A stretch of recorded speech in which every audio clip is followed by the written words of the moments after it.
Welcome to this very special episode of The Good, the Bad and the Odd. This is an odd one out. Well, something I haven't done for years, just doing something on my own for The Good, Bad and the Odd. But I really wanted to do this. This is going to be about Doctor Who.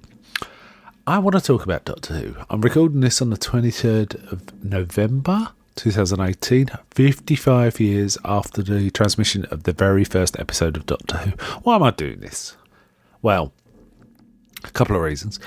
I was actually watching the very first series early this week, and really digging it. And I posted how much I love Doctor Who, and then I realised, it suddenly struck me, oh man, it's nearly the anniversary. Then I realised it was the 55th anniversary. That's pretty special, right? So I felt it was appropriate to give a shout out to the Who, the Doctor, on this day. In addition, I mean, I've been a lifelong fan of Doctor Who, so it's kind of my thing, Doctor Who. In addition, I've been throwing some ideas around with Mike from Chinstroker vs. Punter podcast about podcast cross-collaboration, how to do it and stuff like that. And it seemed to me a good idea to sort of throw this question out to several Facebook groups and ask them what they thought of Who, what their thoughts, recollection, comments about Doctor Who. And I've done that, and I will be collating some of their responses in this particular recording. I'm hoping this promotes a little cross-collaboration in future. That'd be kind of fun. And if this doesn't work out, it's definitely Mike's fault. Okay, it's not mine.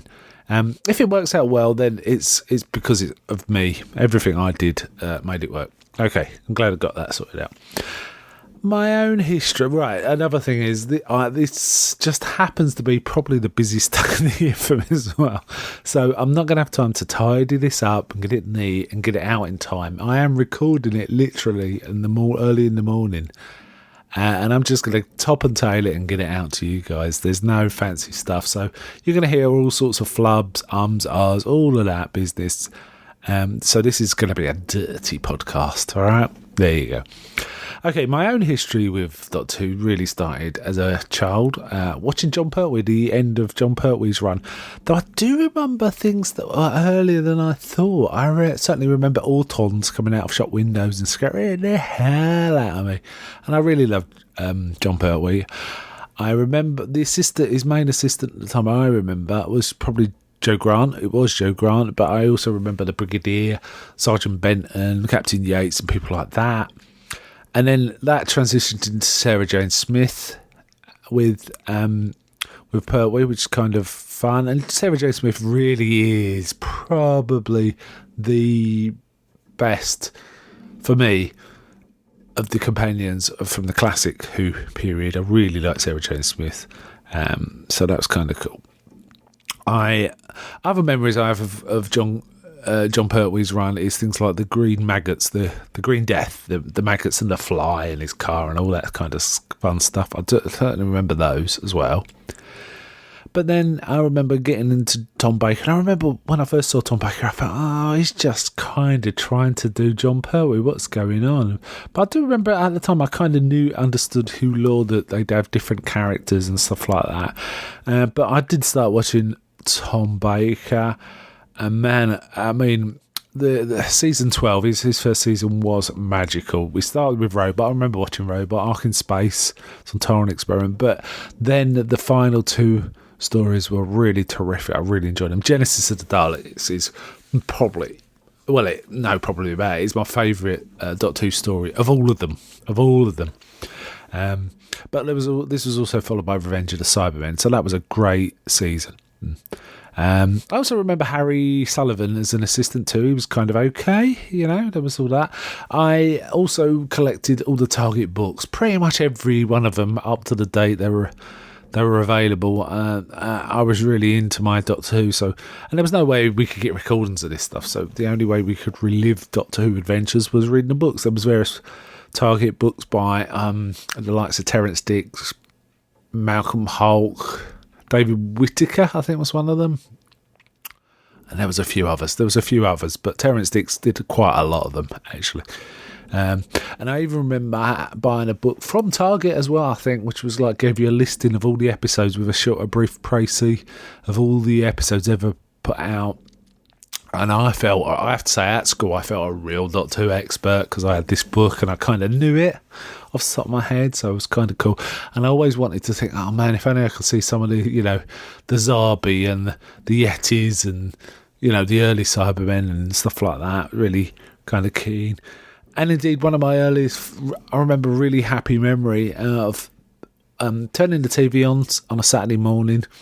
Cricket was meant to be on. It was like, ugh. But the cricket was rained off, and they showed the movie Doctor Who and the Daleks with Peter Cushing. And man, went from sad to happy instantly. Man, it was so great. I still remember it now. Them just that rained off cricket match and being able to see that particular movie. Loved it. I guess I kind of stopped following Doctor Who as I got older. The end of Tom Baker's run I was about 16, and a few years before that I'd kind of started going out with girls, sort of enjoying myself rather than staying in on a Saturday. Excuse me. And you get to a certain age when you stop watching these things, I guess. I was basically busy doing teenage things, and that sort of coincided with the end of Tom Baker's run. I occasionally dipped into Davidson, Colin Baker, Sylvester McCoy episodes, but it was very fleeting. It was occasional. I wasn't that keen on what I saw.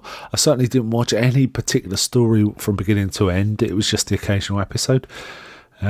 So that was kind of how I grew up with it. And I also remember actually being quite keen to see what appeared to be the reboot at the time, the Paul McGann one-off. In 96 it was. And that was fun, but it wasn't proper Doctor Who. There was too much Americanisms in it. It didn't quite work. They were trying to introduce a love interest, which is definitely not Doctor Who. And it was all a bit too gee-whiz and non... Doctor Who's very British, right? So the Americanisms did not sit well with it.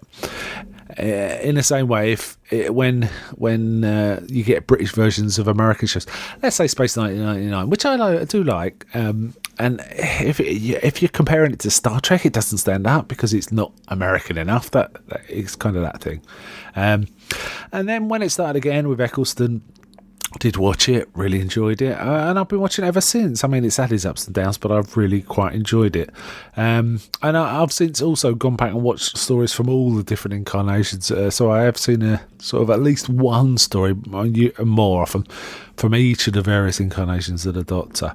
But unfortunately, that does highlight some of the inadequacies of some of the cheapness of Davidson's and Colin Baker's and Sylvester McCoy's years. There were some inadequacies in both the sort of design artwork and some of the story construction as well. Now, as I said, I just watched the very first show this week, and I have to tell you, it's all there. It's all there in the very first episode from 1963. The music's there. The music's still fantastic. That particular version of the music is still fantastic. I really love it. We've got the Grumpy Doctor. Now, there's always different versions of the Doctor, but I do like Hartnell's Grumpy Doctor. That was kind of cool. We have the two assistants, Ian and Barbara. Interesting, they made them teachers. This show was meant to be an educational show, and the idea was one story would go into the far future to explore sci-fi and humanity kind of issues, and the next should go into Earth's past, so it can be a history lesson, and teachers were there to be able to expound on the history. That was the idea. So that was kind of interesting. So I kind of like Ian and Barbara in this, and Susan as well, his granddaughter. That's kind of cool. And I do like there's even a reference to the Doctor Who name, which you don't get very often, where they call him Dr. Foreman, and he says, Doctor Who? That kind of made me laugh. And we also get the TARDIS. TARDIS is there from episode 1, and the TARDIS noise still hasn't changed. It's amazing. It's amazing. Love it. It's a great opener, and the actual whole story involving cavemen, because episode 1 is really about the setup, going to the junkyard, finding this police box, going inside, and it's all weird, and the Doctor sort of saying, what are you doing here, and all this, being sort of curmudgeonly. It's kind of cool. But the story actually starts at the beginning of episode 2, right at the end of episode 1. We're in this unknown place, and it involves cavemen. I thought it was a good choice. I kind of liked it. Okay, we'll talk about specific episodes maybe in a bit, but I want to get onto some of the feedback. Now, what I did is posted to several Facebook groups where there are podcasts sort of groups, and I would like to just go through some of the feedback I got from each of the groups. I posted this in TV Terror. TV Terror is a great little podcast uncovering the horror in TV, often as TV movies, which is fantastic. Anthony Rotolo runs the group, and it's rather wonderful. And you listeners may know him. He comes on quite frequently for things like Kingology, some podcast, but he does run that group. And I got a little feedback from those. First one was from Anthony Munn. He says, my first Doctor was Peter Cushing, actually. Yeah, from the movies. Good. 2 solid movies from the mid-60s from Peter Cushing, actually. After seeing an article on Daleks in Famous Monsters magazine, the first Cushing movie was airing on a local station a week later. A few months later, our local PBS station started airing the early Pertwees, and I was hooked. Yep. That's the way to do it. I mean, I do. The Cushing ones are really a standalone thing on their own, and it'd be kind of interesting to see a Doctor Who movie. But having said that, I think Who is a TV thing, and book and audio actually. But I'm not sure it's for the movies. I've kind of wanted to see one, but other times it's like, nah, it'll be wrecked. But we'll see. Second bit of feedback from TV Terror from Vincent Simonelli, who says, Tom Baker will always be the Doctor to me. Sarah Jane, my favourite companion, and the Talons of Wang Chang, my favourite episode. It was about great special effects, brackets because there weren't any. I think he meant to say it wasn't about great special effects, but also about characters and story. Yeah, I mean, Sarah Jane is a great companion. I wonder what people think of companions. My personal favourites of the classics are definitely Sarah Jane. I do like Jo Grant, but I really enjoy Sarah Jane as well. And of the modern ones, they've had some great companions in the modern series as well. Rose, Billie Piper as Rose was fantastic. I quite like Donna. Donna always made me laugh. She was kind of goofy, but I kind of liked her. And Amy Pond, I thought, was a very, very strong companion too. But the ones that pop up occasionally also kind of fun. Captain Jack, for example. And, Martha, fine. Yep. Companions kind of help, though. The really classic Doctor Who's usually have great companions. So that was the feedback from TV Terror. Thanks, guys. Thanks, Anthony. Thanks, Vincent. The next group I posted on was United Nations of Horror, and listeners to that podcast will know I'm a frequent co-host on that podcast. So, United Nations of Horror, first bit of feedback from Erin Thompson, the fragrant Erin. Hi, Erin. I'm American and late to the party. My first was Eccleston. He was skeevy on set and no one wanted him back for the reunions. I think he didn't want to be back for the reunions, actually. I think that's one case. Anyway, but he was my first Doctor. I like the balance of grizzled and childlike glee. Matt Smith is a close second for me. I've only seen clips of Whittaker, but I've liked what I've seen. Yeah, I like Eccleston. He's a grumpy old fella, but I think he did some solid episodes. My favourite of his run, I think one of his is a classic. Not two, actually, with the Dalek one, the Dalek, where he has to confront the single Dalek, that, and how he feels about Daleks. The strength of feeling about the Daleks is really telling and really conveyed well by Eccleston, so I think that's a great episode.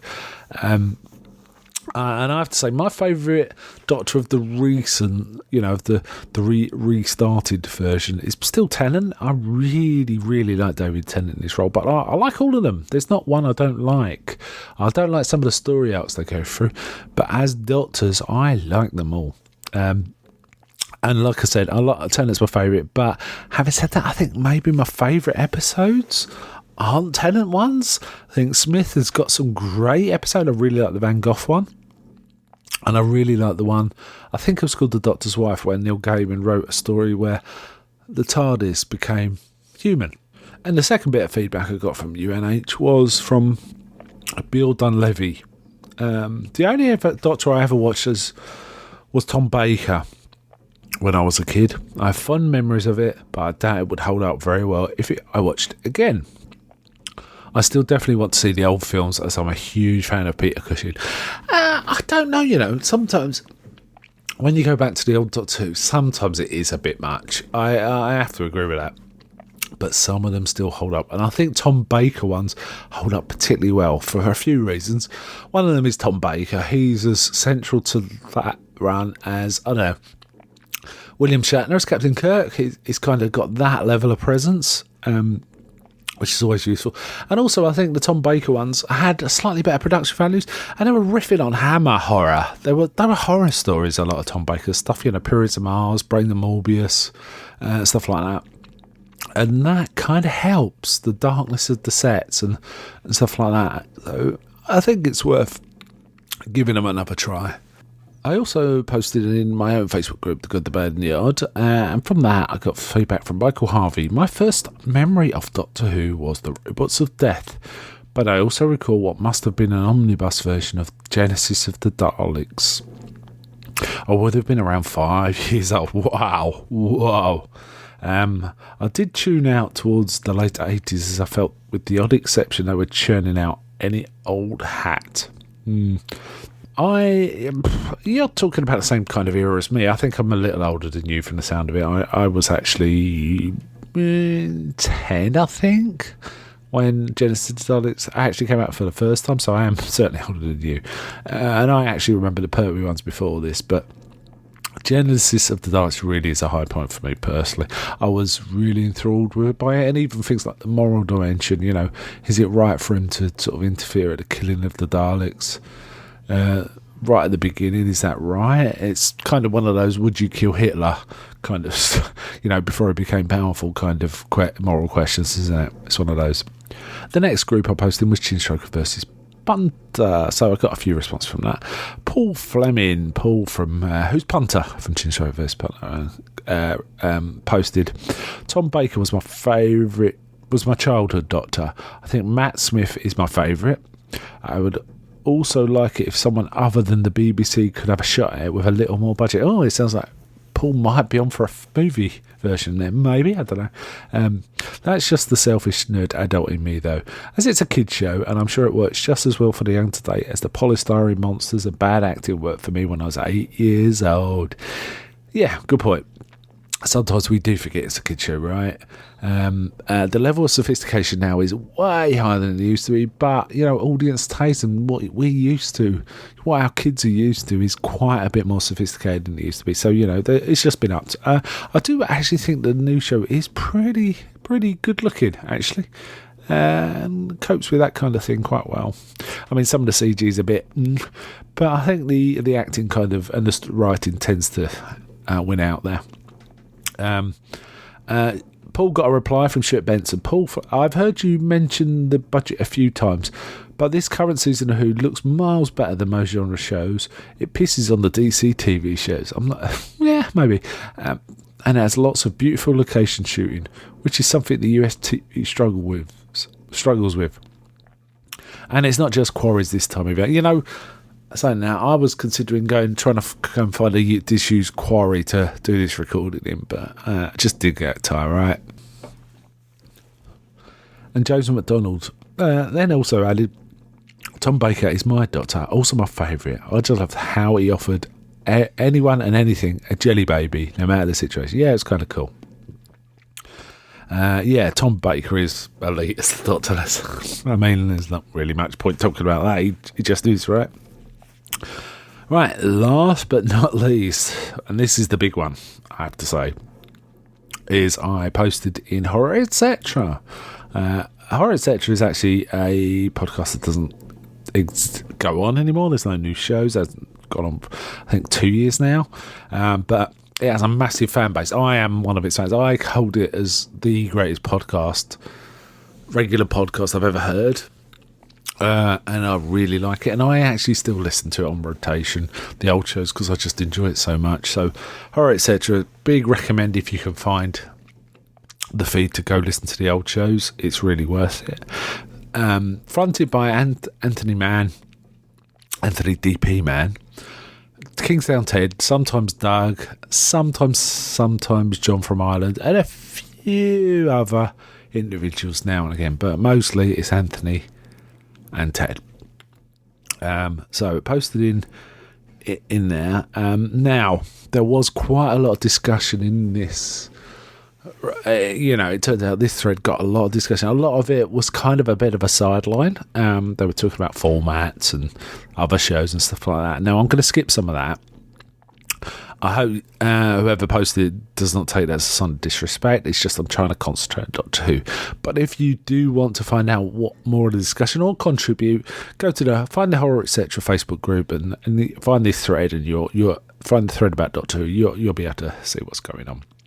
So apologies for anyone I'm missing. I'm trying to concentrate on Doctor Who. Okay? All right. So first comment was Chris Gamble. My first Doctor was Tom Baker, and I'm just about old enough to recall his final 2 seasons. Then it's Davison for me. Love that era. That's where the quality started to slip in places. The low point is the Colin Baker, Sylvester McCoy eras. Terrible stories, bad writing, terrible production values, jokey casting. I've got some things to say about that, but we'll come back to that. The modern show has been more bad than good, sadly, especially since 2011 when it really started to go down the pan. Oh dear, Chris is not happy with that. Happy to say that the writing seems to have improved massively in the current season, and I've started to enjoy it again. Ditching the stupid paradoxical story arcs has been a great help. I kind of see your point, Chris. When Capaldi joined, I was really excited because it just seemed perfect. He seemed like a sort of synthesis of some of the classic Doctors. There's a touch of the Tom Baker about him. There's even a touch of the William Hartnell, so I was kind of really keen. And he's a good actor. But I feel like he was turned into a slightly more jovial character than he should have been. And it kind of felt a bit silly. Whereas I wanted the grumpy Doctor, really, I did. But I haven't said that. I still like Capaldi, I thought it was solid. And then Chris also posted again. He said, all of Tom Baker's run is worth seeing. His final season is really, really good, as is Davison's first. Some great stuff in there. Glenn Hewitt says, my favourite Doctor of the classic era is Tom Baker. Modern era, Peter Capaldi, without a doubt. I'm a big fan of Douglas Adams's City of Death, and I wasn't keen on the McCoy era. The stories didn't engage me, and the production was dodgy at best. Chris comes back, replying about McCoy.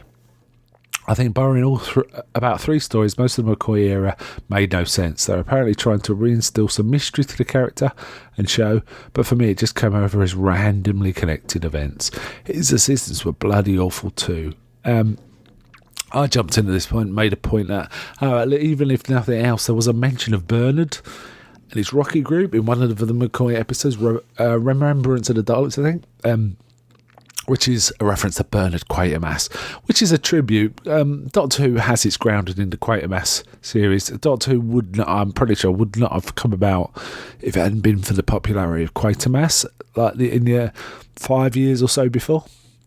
And there's some more discussion about different formats and how being on Videotube didn't help, stuff like that. I'm not going to go into those. But I personally do have some fond memories of Sylvester McCoy's stuff, which I didn't see at the time of broadcast, but did come back to. Quite enjoyed. I actually really liked Remembrance of the Daleks, for example. Glenn Hewitt says, I'll admit I have been super keen on the current writing, but having said that, I've enjoyed Jodie's Doctor. I like the location work, which is stunning, and I do enjoy the fact the stories are isolated and not a long and winding story arc, and also the fact they haven't resorted to bring back Daleks or Cybermen. We kind of need a break from them. Yeah, I'm kind of with you there. I think we can have a little break from Cybermen and Daleks. There's other stuff, right, that's worth exploring. In fact, I get a little disappointed that some of the older stuff that I know about as classic Who isn't put in there. To this day, I'm still waiting for Romana maybe to turn up, or the meddling monk, or one of these older characters. It would be kind of cool if that happens. All they've really brought back is some stuff with Gallifrey and the Master from the old stuff. It'd be nice to have some of that back sometime, but we'll see.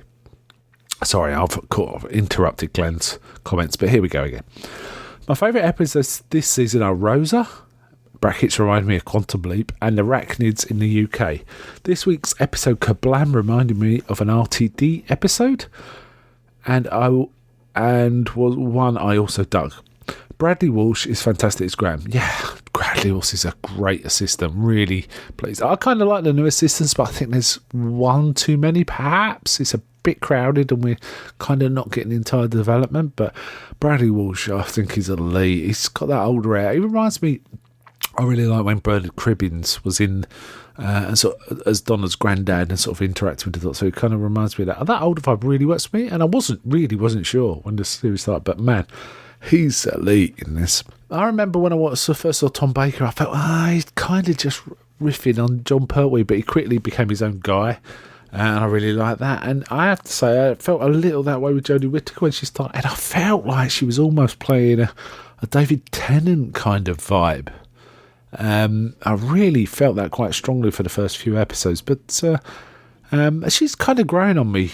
Well, no, I like her anyway. I like her. I want her to be a little more distinct. And that's down to scripting, right? Not her. And she's kind of all light still. I wouldn't mind seeing a little darkened shade as well as the light, actually. But I'm really digging the current season, that has to be said. Right, and we get a post here from the peerless, the wonderful Anthony D.P. Mann. I'm very glad he responded to this. I actually did sort of request when I posted in this group, come on, I'm looking at you, Anthony. I said, and he's not let me down. Doctor Who is very special to me. I've been a mega fan since I was 3. It's in my British blood. Yep, that sounds just like Anthony. I wish I could do an impression of him, but I'm not going to even attempt that. Tom Baker was my first Doctor and remains the childhood hero. That said, I'm also a huge John Pertwee fan, almost so much as to rival Tom. I very much enjoyed the McCoy years, despite the issues that plagued it. Brackett's ambition let down by dwindling financial resources. I also think some production decisions kind of interfered with McCoy's years, actually, personally. Over the past few years, I've had the opportunity to work with Sylvester and dear Colin Baker, a friend, see attached me, and he has posted a really cool picture of him and Colin Baker, so I encourage you to go have a look at the Horror Etc. group for that. And I can tell you without a doubt that these two are the most talented actors I've ever encountered, and my admiration for their skills has shed new light on their respective eras. Yeah, I feel a bit bad about Colin Baker and how he's been sort of kicked around a bit in the Doctor Who sort of canon. He is often considered by many the worst Doctor, but he was played by some rather bad sort of decisions about production. His outfit didn't now. I'm not sure about his assistants. I am pleased to have read very recently that he's really liked in the audio Doctor Who audio universe. He's considered one of the great sort of readers for Doctor Who audio, so that's nice. That's great. I'm glad. Colin Baker is a good actor. It just didn't. Everything went wrong. All the decisions went wrong, I think, and that's sort of cast a bad light. So yeah, it's a shame. So back to Anthony. New Who is a mixed bag for me. I enjoy it and watch it faithfully, but it's a very different animal to the classic series for me. Capaldi was spectacular. He would have been an amazing classic era Doctor, and it's a shame his era was so convoluted. I kind of agree. Astonishingly, I am thoroughly loving the new series with Jodie. It's considerably more traditional Who than the new incarnation of the programme has ever been. I'll be sad to see it end. Oh, let's not talk about endings yet. Let's give her a chance. Remind me to share some pics of my screen-used classic Who prop collection, Mark. Some pretty cool things there. Yeah, and I have to say, again, go look in Horror Etc. Try and find this thread, look at some of those pictures. Anthony does post some great stuff. The most impressive to me is he's got like at the front of the TARDIS as a doorway to a studio. I'll read about that in a bit. He does post about that, but and he's got some other stuff like the roundels from the inside of the TARDIS, the round things in the wall. It's kind of cool.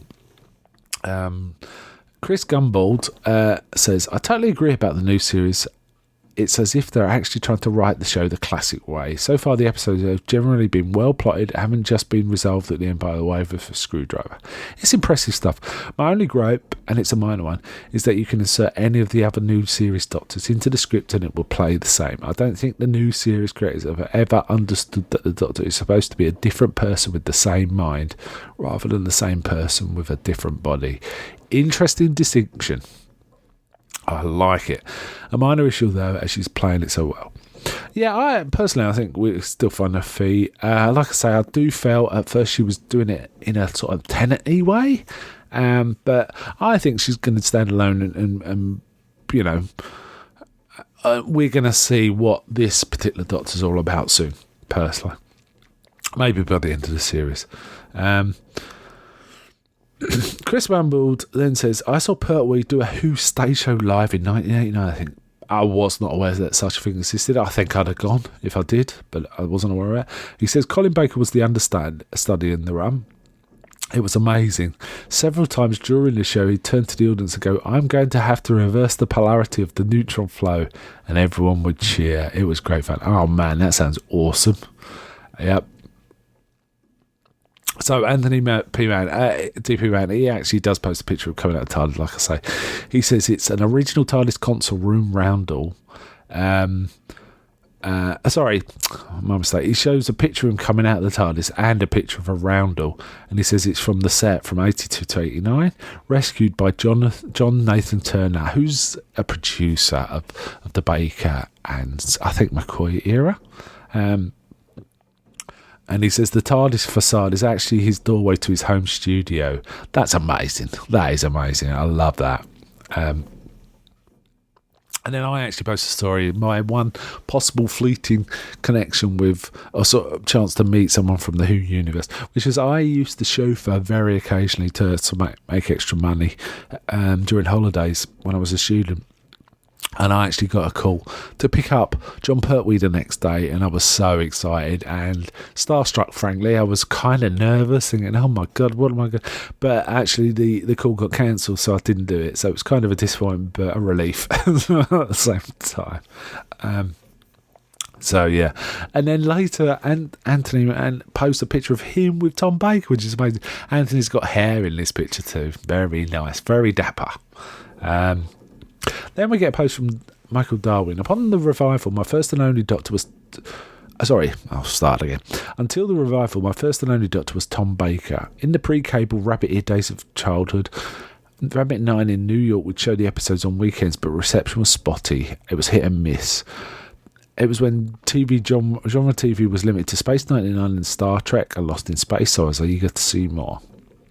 Eventually they stopped airing, or I gave up because the signal was unreliable. I didn't think much more about it until I went to college in the dark times, in quotes, of Whodom. But my best friend was a huge Whovian. This was still pre-DVD, pre-internet, and Dubs didn't have cable, so I couldn't share the experience with her. I've watched the new Who when it aired, and at first I was a bit puzzled to go with the killer mannequins in the first episodes, which seemed low budget. Later I came to realise this is the charm of the series. The history of budget restraints forced them to unbridle the imagination, finding monsters in everyday objects. Eccleston himself may be my favourite of the Doctors. I've enjoyed them all, but his felt a little extra manic, and his dark streak let the light shine a little better. Very nicely put, I have to say. I'm having a bit of trouble getting into the new series. I was on board with a female Doctor, but she hasn't quite done it for me yet.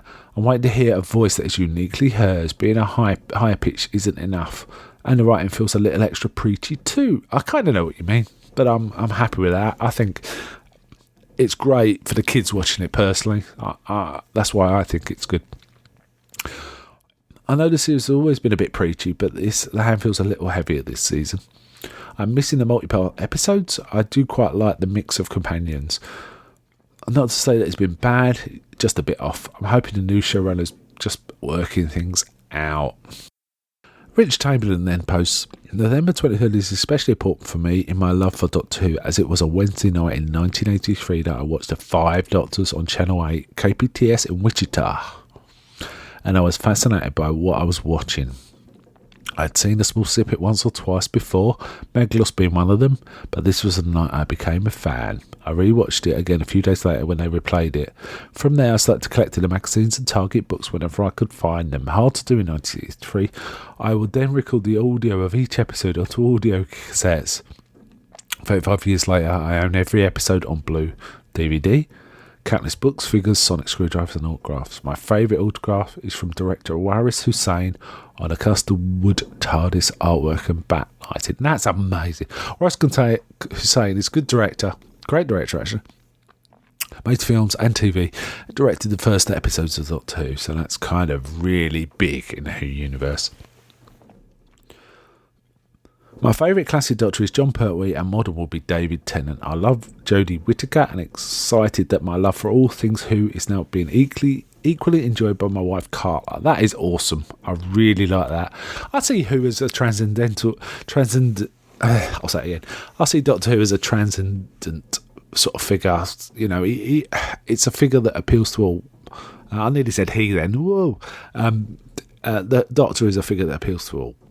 I really like that about the Doctor. April Cox Hinderleiter says Tom Baker's the best. Yep, there's no argument for me there. Bruce Hanna then says, definitely going against the trend here. Sylvester McCoy, the Seventh Doctor, is the one I consider my Doctor. Okay, the way he rolled his R's could be annoying, but when I was aged 11, I was sure to never miss an episode, whereas previous to that, I did watch, but was never a must-see. I even liked Ace, his second companion. I imagine I fancied her at the time. Paradise Tales is my all-time favourite story. Having said all that, Peter Davison and David Tennant are probably my favourite Doctors as far as their acting mannerisms go. I know Tom Baker is pretty hard to see past with his booming, majestic voice and 6'3" stature, but I tend to like the other two purely because the first got me into Doctor Who, possibly sci-fi, and the second made me love Doctor Who again, watching it with my son. That's great. That's awesome. John Hudson then wrote, I started watching the programme in the Patrick Troughton era. Whoa, let's go back some. But my favourite classic era Doctors were Jon Pertwee, someone I've met more than once, and Tom Baker. The low point for me was the Sylvester McCoy years. I have nothing against him personally, but I felt and still feel he was totally unsuited for the role, and is the only actor I can't accept in the part. It seemed increasingly that John Nathan Turner wanted to turn the programme into light entertainment, with some very questionable decisions, such as Colin Baker's costume and the casting of Bonnie Langford. In the end, I wasn't sorry to see the programme go. I was also pleased that Russell T Davies revived it, and there have been a few highlights since 2005. But I still thought the programme should work better again as a 25-minute serial with one episode, not one story per week, and early evening Saturday slot. I don't object to Jodie Whittaker, but my response to her portrayal is lukewarm. For changing the Doctor's sex, it's a bit of a gimmick which serves no real purpose. Fair enough. There's a few people that are like, I really don't mind. It doesn't bother me. I will agree with you about the 25-minute episodes. I really missed that. I was kind of disappointed when it came back as one-offs. I've got used to it now, but I have to say I kind of wish there was cliffhangers. That would be kind of awesome. Right, that's it for the horror etc. feedback. Now I did skip some there. I'm sorry about that, but I just got so much to get through that I couldn't really get it all in. But there's a Thread in Horror, etc. Facebook if anyone wants to go read the stuff I missed or post about this. I'd like to finish on a little point about thinking, what is Doctor Who really about? What's it all about? What's it mean to people? I think it's one of those shows that actually provides a very strong positive sort of role model, actually. In many ways, to me, it's the British equivalent of Star Trek. Now, if you go to Star Trek, it gives us a view of a hopeful, scientifically based future where ethics haven't been cast aside, and we do, and working together and common humanity helps us survive. Who's an interesting one? It has been, it's a kid show, it's an adventure show, but one of the key tenets about Who, for most of it, a lot of its episodes, is that brains will triumph. Not brawl, not muscle, not scaring people, but brains and thinking it through. And in the most recent versions of Doctor Who, it's also been about, no matter how desperate the situation, you should always do the right thing, and you should also try and help others. That's what really Doctor Who is about. And I think that's a great thing. So it's time for me to go now, because I've got adventures waiting. I hope you enjoyed this show and our reflections on Doctor Who. And bye from me.